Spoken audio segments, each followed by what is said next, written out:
একতরফা অন্যায়ভাবে তালাক দেন, কিন্তু তিনি আমার ভরণ পোষণ, আমার বকরি দেনমোহর ও ভরণ পোষণ এবং আমার বাচ্চার ভরণ পোষণ দেয়নি। আমি পৌরসভা সহ বিভিন্ন প্রতিষ্ঠানে ঘুরে ঘুরে কোনো সমাধান না পেয়ে একসময় আমাকে ব্লক অফিসের এক অফিসার আমাকে নীলিমা আপার কথা বলেন। আমি তখন নীলিমা আপার কাছে আসার পর নীলিমা আপা আমাকে লিগ্যাল এইড অফিসে নিয়ে আসেন। লিগ্যাল এইড অফিসে আসার পর আমি বর্তমানে আমার বকরি দেনমোহর, খরপোশ এবং আমার বাচ্চার ভরণ পোষণ উভয় পাচ্ছি। এই লিগ্যাল এইড অফিস যদি না থাকতো তাহলে আমাদের মতন গরিব এবং অসহায় মেয়েদের অবস্থা খুবই খারাপ হতো। সরকারি খরচে ন্যায় বিচার নিশ্চিত করতে লিগ্যাল এইড কার্যক্রম জোরদারের আহ্বান। বিস্তারিত থাকছে রাজশাহী থেকে লিয়াকত হোসেনের প্রতিবেদনে।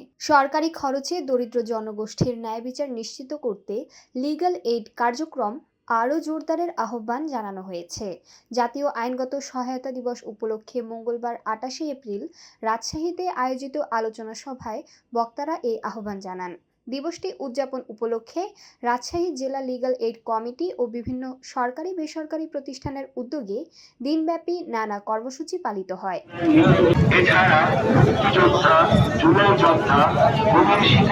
সরকারি খরচে বিরোধ শেষ, সবার আগে বাংলাদেশ প্রতিপাদ্যকে সামনে রেখে সকাল 8টায় র্যালির মাধ্যমে কর্মসূচির সূচনা হয়। জেলা ও দায়রা জজ আদালত চত্বর থেকে শুরু হয়ে ডিসি অফিস মোড় ঘুরে একই স্থানে এসে র্যালিটি শেষ হয়। এতে বিচারক, আইনজীবী, সরকারি আইন কর্মকর্তা, প্যানেল আইনজীবী, সুবিধাভোগী সহ বিভিন্ন শ্রেণী পেশার মানুষ অংশ নেন। র্যালি শেষে জেলা লিগ্যাল এইড কমিটির আয়োজনে আলোচনা সভা অনুষ্ঠিত হয়। এতে সভাপতিত্ব করেন সিনিয়র জেলা ও দায়রা জজ AHM মাহমুদুর রহমান।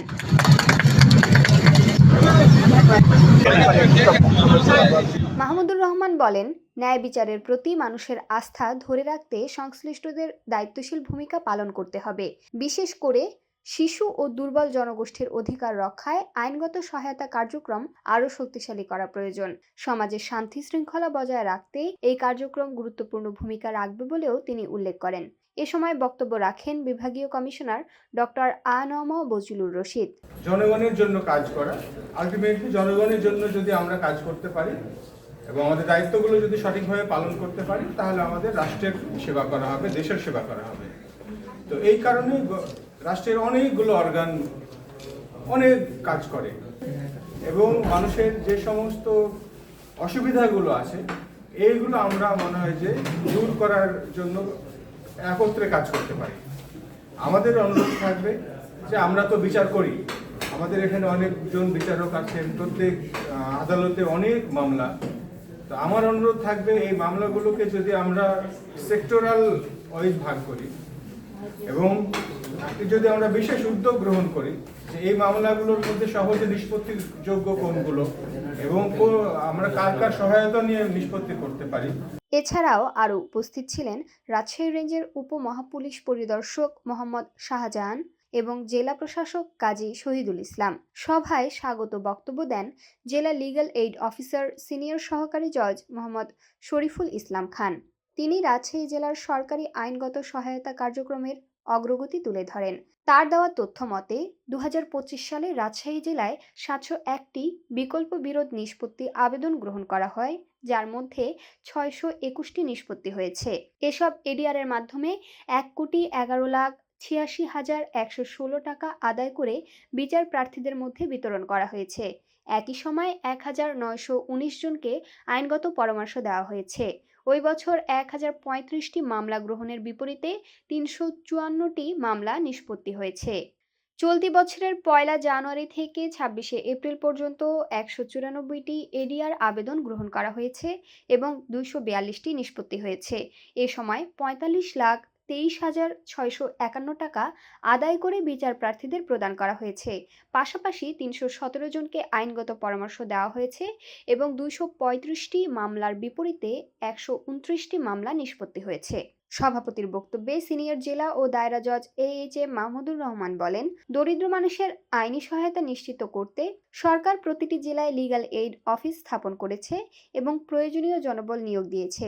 তিনি বলেন, মামলার জট নিরসনে আপোষ মীমাংসা ভিত্তিক বিকল্প বিরোধ নিষ্পত্তি কার্যক্রম অত্যন্ত কার্যকর ভূমিকা রাখছে।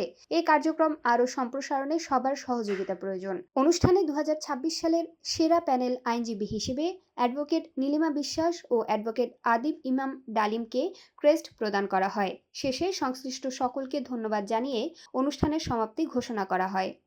এক ভাইয়ের মাধ্যমে লিগ্যাল এইডের তথ্য পাই এবং সেখানে আসার পরে তাদেরকে আমার বিস্তারিত ঘটনাগুলো খুলে বলি এবং তারা আমাকে নিবন্ধনকে ভর্তি করে তারপরে আমাকে একজন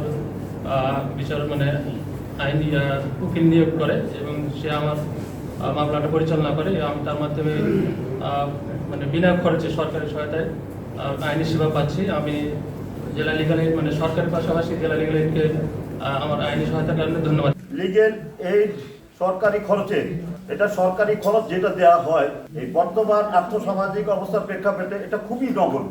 এরপরেও আমাদের আইনজীবীরা করে যাচ্ছেন। আপনারা মনে করবেন যে আপনার পেশার সবকাই দাঁড়িয়ে হিসাবে আপনারা এই লিগ্যাল এইড দিচ্ছেন, তাহলে জনগণ যেমন উপকৃত হবে, বিচার বিভাগও উপকৃত হবে।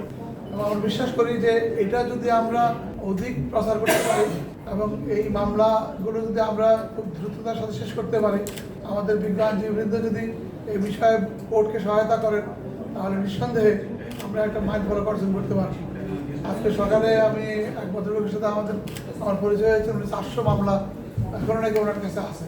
তার মানে হচ্ছে যে নিঃসন্দেহে উনি এই বিষয়ে অনেক বিষয়ে অভিজ্ঞ লোক এবং এই বিষয়ে আরও কাজ করার যে স্কোপটা আছে, আমি মনে করি ওনার কাছ থেকে আমরা সেই অভিজ্ঞতাটা নিতে পারি।